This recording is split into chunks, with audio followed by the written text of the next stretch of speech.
Hello and welcome to another one of my videos. In this one I'm going to talk to Sasha, who is a young field name collector in Wexford. He describes himself as Irish and Swiss. He speaks about 5 languages, I think, if you can believe his LinkedIn profile. Very jealous. Yeah, and we're just going to talk about why he collects field names, why he uses Openstreetmap, and he studies linguistics, so he has a bit of a different background than Caroline, and you'll see that in the video, and he will explain a few things about field names and characteristics in Wexford.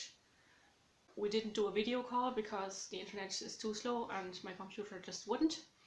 So I'm just gonna show some of the field names that he has mapped and spell out some of the words he's using and some linguistic things that we talk about in case people don't know how to spell it. And I hope I get it right. And I hope you enjoy this little chat. Hello, Sasha. How are you? I'm fine, thank you. Thanks for agreeing to join me in this video. Well, thanks for inviting me. No problem. Would you tell us a bit about yourself, your background, and... I'm an Irish and Swiss undergraduate student of linguistics and German at UCD, and I have a number of hobbies, one of them being collecting field names. Very cool. You're a proper linguist, well, to be, Learning, I guess. Yeah, getting there. And you're of an age group that isn't the typical age group, I guess, for people interested in field names? No, I haven't met anyone my age. Well, maybe apart from one or two friends who'd be interested in field names. Yeah, and did you meet them at university or? I met one of them at university. The other one I think I know from down here, where I live. Cool.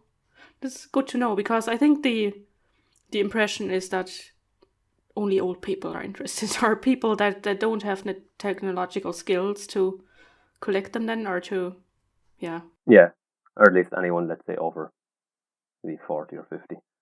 Yeah, that 40 is not old, excuse me. Yeah, I was more thinking over 70, but it all depends on your own age, what you consider old. Okay, and how you're using OpenStreetMap, obviously, otherwise I wouldn't talk to you. How did you discover OpenStreetMap? Do you remember? I discovered OpenStreetMap when I asked someone to make a map for me for a project I was doing. This is over a year ago now. Okay.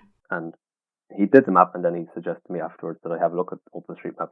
I'd never heard of OpenStreetMap. Yeah. And he said it has a lot of useful features that I might find useful, such as the ability to add features like fields or rocks or place names or roads. Yeah, very good. I might know that person, but I'm not sure. And I think I met you. I never met you in person, and this is the first time I just saw you.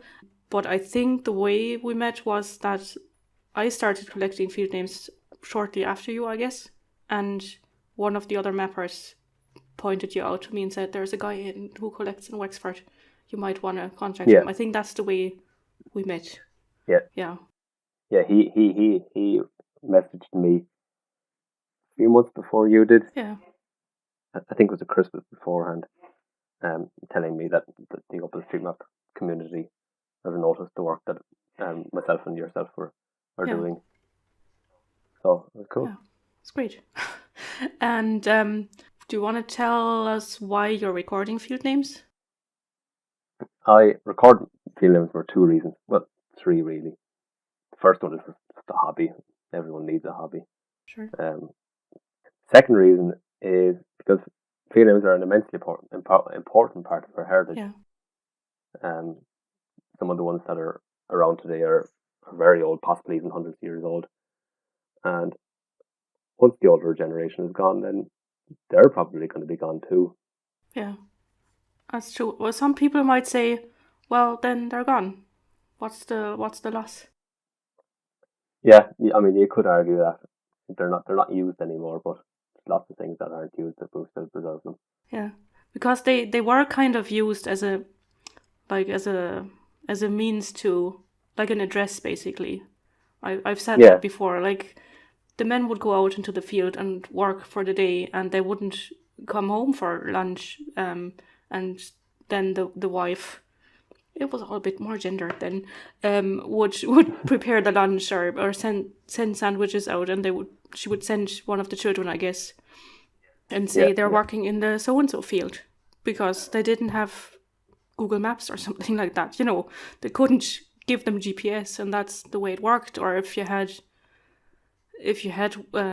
farm workers or you had a neighbor helping, and you would tell them the day before or whenever, or we're going to make the hay. Like, I have no clue about farming. Like, we're making hay in the whatsoever field, and they would just come, and they would find you. Yeah. And it could. And they'd know, because they're so useful. Let's say I tell you, okay, I'll go down there to the church field. Yeah. And you'd know where the church field is. Whereas if I tell you, okay, go down to the field there, you go down the road, take a left, take a right, take another right, and then there's 2 fields into your right. By the time you've gone past the second corner, you've forgotten where it is. Yeah, exactly. But if you know where the field is, you might even take a shortcut. Yeah. Which a lot of people did. Yeah, and all the neighbours would know the names. You wouldn't just know your own field names. You would know your neighbours, because people would help each other out, and they would be handed down. And there is actually, I don't know where I read that, there was a tradition, the beating around the bush, that it has something to do with that. They would, every year, they would beat the lads around they would chase them around the field and beat them and tell them the names so they would remember, or something like that. It's very I've never heard of that one, no. But they would know the names afterwards. I think that's where that expression comes from. I can't remember where I read that. Anyway, we are very much more human now. We use OpenStreetMap and to teach people where the fields are, and to keep that tradition alive. When you decided to collect field names, did you just do it without a map before, or how did? The very first time I didn't have a map, but then I found one. It's an old map. Yeah. I don't know where I got it from. The really old map. It shows the field system as it was in the early 1900s, which is handy, because a lot of the names that I've collected anyway correspond to the old field system. Yeah, because they have been. There were more subdivisions than there are now. Yeah. It was probably one of the Ordnance Survey maps then, I guess. I think it was, yeah. I think it was the one from 1888 to 1913. Yeah. And it didn't change much from then till the 1950s, 60s, maybe 70s. I think from then on that the boundaries started being torn down. Yeah, and the old gates disappeared, and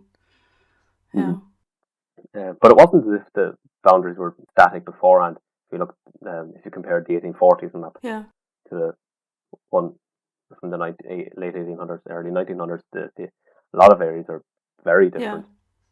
Well, I guess people, if they had... Imagine just... Yeah. People were emigrating, and then neighbours who decided to stay probably bought their land and divided it differently, I guess, and drained the bog field, and it still has the name, but it's... probably got wealthier as well, so they could afford it. But you can just imagine what lovely field names those old field systems had. Yeah. Probably a lot of them were Irish as well. They would have been, I would say so, yeah. And then you decided to use OpenStreetMap because it's convenient for you to collect, I guess, and also you can share the information then, and you don't just keep it to yourself. Yeah, I started when I first started using OpenStreetMap, that's the only reason I really used OpenStreetMap was to map fields that I'd collected, nearly all of them anyway. Yeah, as a way of showing people the work that I've done, really. Yeah. I was surprised to see the names on the Snapchat maps as well. Yeah. So I knew they were using OpenStreetMap, but a few months ago I noticed the names were gone off the map. Yeah. But the boundaries, or the shaded area of the field was still there, so I guess they're just using a different layer. Yeah. I think, before COVID, of course, it was nice to go to people's houses with your laptop, and they would give you the names, and you would put them into OpenStreetMap, upload, refresh the page, and they were there. And, that's really the fastest way you can do it. Whereas if you're working with a different system, you might collect them and you hand them into somewhere, and then there have to be more people who have to be trained to put them onto the map, and then the map has to be made public, and then it might need maintenance, and it'll be offline again, and then all the names are gone for whatever amount of time, and yeah. Mm-hmm. Well, up until the lockdown, I did the same. I collected field names by visiting people who had them, and I brought my map with them. I just wrote them in manually. Yeah. Because it was only just for myself, really. Sometimes I went with a neighbour. He's a lot older than me. Yeah. He's in his 70s now, but he grew up here, so he knows people who knows the field name. Yeah. Well, that's but always even handy. He's surprised sometimes when someone knows a lot of names. Yeah. And when you say here, that's around Wexford, not to be too precise. Yeah. Yeah, that's in Wexford. Yeah. And I think you're interested in Yola names as well, aren't you? Wasn't there something about? Yeah, there's not many of them, but every now and then I come across one. Let's think of one. Yeah. Do you want to say a few words about Yola in case people don't know? So Yola is a dialect that was spoken down here in South Wexford, in baronies of Forth and Bargy, and basically it's a mixture of Middle English, Norman French, and quite a few words of Irish. Spoken here from the time of the Norman invasion up to about the mid-19th century. So the same fate befall Yola as did the Irish language. Yeah. So things like education, railway, emigration. Yeah. As well. Are there still words used in Wexford or in that area apart from field names? Do you know if any? I haven't heard one in quite a few years. Yeah. No. I think they're practically all gone. Not from my generation anyway. It's a pity, but well. Yeah, that's the way of language. Yeah, it happens to all the languages apart from English. But I mean, there are words in English lost because the item isn't used anymore. Certain tools maybe, or certain traditions that just died out, and the words died with them. Well, I mean, there's let's say in field names now, I would preserve some Yola words. There's a field near me called the Heek High. A high is Yola for a field or a garden. Yeah. So you have that preserved there. Yeah, and what's the root? What's the etymology of that one? Well, it's cognate with German Hege. So like a Gehege. Oh yeah. I can't think of the Proto-Germanic word for it. That's okay. But yeah, that's yeah. Well, like, isn't Hag, I think, is another German word that would be. Yeah. I would say that's cognate. Rarely used because it is a very rural word and very old-fashioned.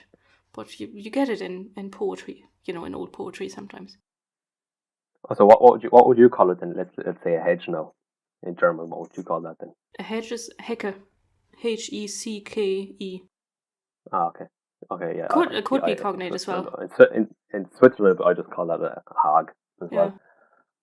Well, it's probably all related. I mean, the H vowel, some sort of. Oh God, don't test me on my phonology. Velar plosive. Yeah, those ones. Yeah, it's a long time ago that I needed those. So back to OpenStreetMap. Change the topic quickly.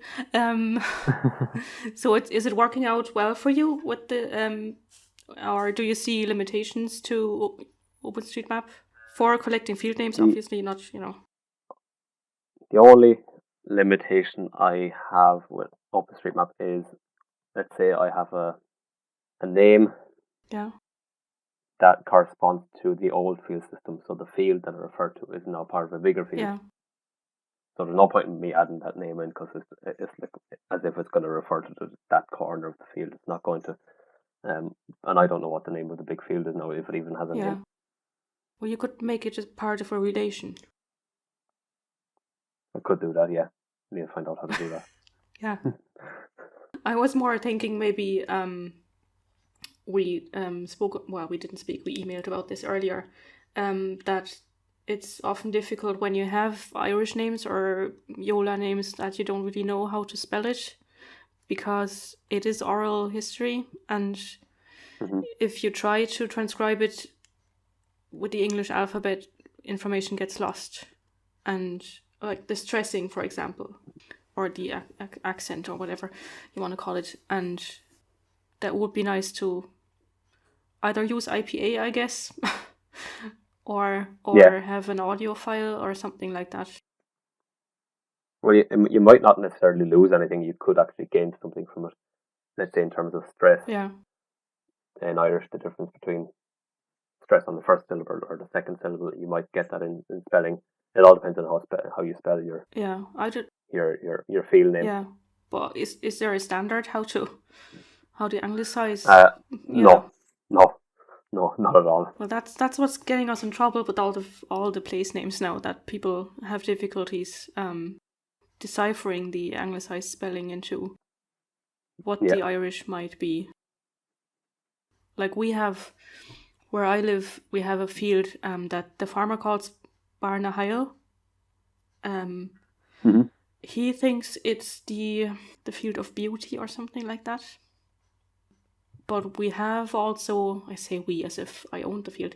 There is an 1816 map of this area with field names in it, and it's called Bonahilla there because the owner was English or Scottish, British anyway, and he couldn't have been bothered to spell it proper Irish way, so he spelled it the way he thought it would be spelled. We don't really know what it means. It could be. It has also been interpreted as the field of the apples, but I wouldn't know anyway. But it's kind of have to know the meaning to interpret it, which is a very circular argument. The first one you mentioned was the bar. Barnahail. Almost sounds like it almost sounds like it's either the top of something, bar on. Yeah. Or a barna is a gap. Yeah, but that's two completely different things. Yeah, that's the problem. Yeah. And because he didn't know how to spell it in Irish because he has never written it down. I spelled it the way I thought would be good, but I'm not a native speaker of English either, or of Irish, so there's gonna be some mistake, I guess that's where recording comes in, and then you can record exactly how he says it. But I can't I can't put the audio into OpenStreetMap, so that's a bit of a problem. I would have to have someone who is fluent in Irish. Good luck finding those people, and then who could. And it's always an interpretation. Even listening to it, like you said, it could be this or it could be that. Even if you're fluent in Irish, you have to. I guess you have to have seen the field to make a judgment. And if it was the field of the apples and there aren't any apples anymore, how would you know? Or if it was the geography makes a huge difference. If it was like the linen field, who grows linen anymore? I mean, that's at least something you would probably. That's maybe not a good example because you would still have the name is still easier to interpret if it's something like linen, but things like that. Yeah. Okay. So when you map on OpenStreetMap, of course, people can go in and see who has added certain things. Has anyone else contacted you via OpenStreetMap, seeing that you have added field names and being interested in that? Just so far, only you and the other. I can't remember his name. No, I can't remember his. Yeah. His it's not coming to me. But so far only you two. I've messaged one or two people. Yeah. But they haven't got back to me. So. Yeah. Maybe people aren't just aware of how to do that. I have difficulties finding out who did what edit. I really have to look into that because it can be useful to contact people. But then again, they might have done that edit 10 years ago and have lost interest in OpenStreetMap and might not check their messages. Yeah. And have you done any surveys since COVID? I have I'm kind of in the process of doing one. A few weeks ago I gave like a letter or a note to someone at work, and she gave it to her partner or boyfriend or whatever, because he's from down here, so I had an idea he might know field names, Mm-hmm. and he said he does, and I said okay, keep the note until or in case you think of any more field names. So I'm going to give him some maps tomorrow Yeah. if I see him or his partner, Yeah. and I'm hoping he can read maps. Yeah. That is a problem that you can encounter sometimes. It doesn't Yeah. happen very often, If but if he doesn't, then at least I have the name. yeah. Cool. Maybe his brothers can help me. Yeah. There's got to be someone who knows how to read maps. Oh, yeah. And are you planning to publish anything about your research, or have you published? Not yet with field names anyway. Yeah. For maybe sometime. I'd want to collect a lot more than I have Yeah. Well, we all do. so far anyway. We all do. But I think it's going to be just an ongoing process until I have like as many down as we can. Yeah. And is there any particular name that you found fascinating, or do you have like a favorite field name or something like that? That's a good one. I do like the hardy Grainan. Yeah. There's another person who had the hardy Drynan. Now, here's the linguist coming out in me. It's an Irish name. The G corresponds to the DH, which is a lenited D, which is the genitive singular. Now that only came in the 1300s. I think it was the 13 or 1400s. Before that, there was no lenition, so it was just a D. Yeah. If you have hardy Drynan, so I think it's fairly safe to say that that name is hundreds of years old. Oh yeah. Well, that's really old then, and yeah, to be able to say that, to be able to say that because that shift happened, then that it has to be older than that. Hopefully, unless somebody remembers it wrong. It means the high blackthorn. Yeah. Yeah, so it can be quite useful to have someone with the linguistic knowledge collecting them. Yeah. Which I can't really do. Maybe I should learn Old Irish if I don't have to bother with lenition then, because I find that very difficult. I didn't even know that with the lenition until someone told me. I send a lot of the Irish field names anyway up to someone who's from down here originally, but he's up in Dublin now, and he's fluent in Irish, so he studies Irish really. Yeah. So he told me that. It's very good. I don't think there are any more questions. Oh yeah, there's one more that I just came up with.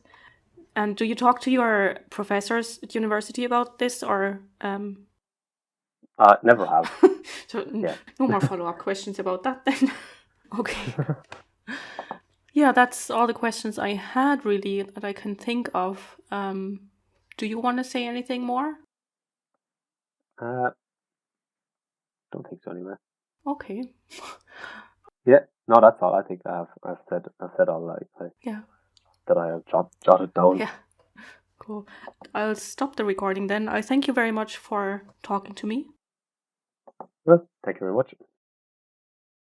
Well, I thought that was very interesting to hear that kind of a perspective from a younger person and also from a more scholarly person who knows what they're talking about and doesn't just collect field names on a whim like me. And I hope you liked it, and if you want to see more about field names, just check out my channel. There are a couple more videos about field names and other mapped features and heritage things that can be mapped and have been mapped. And if you like it very much, please subscribe and hit the like button as well. Bye!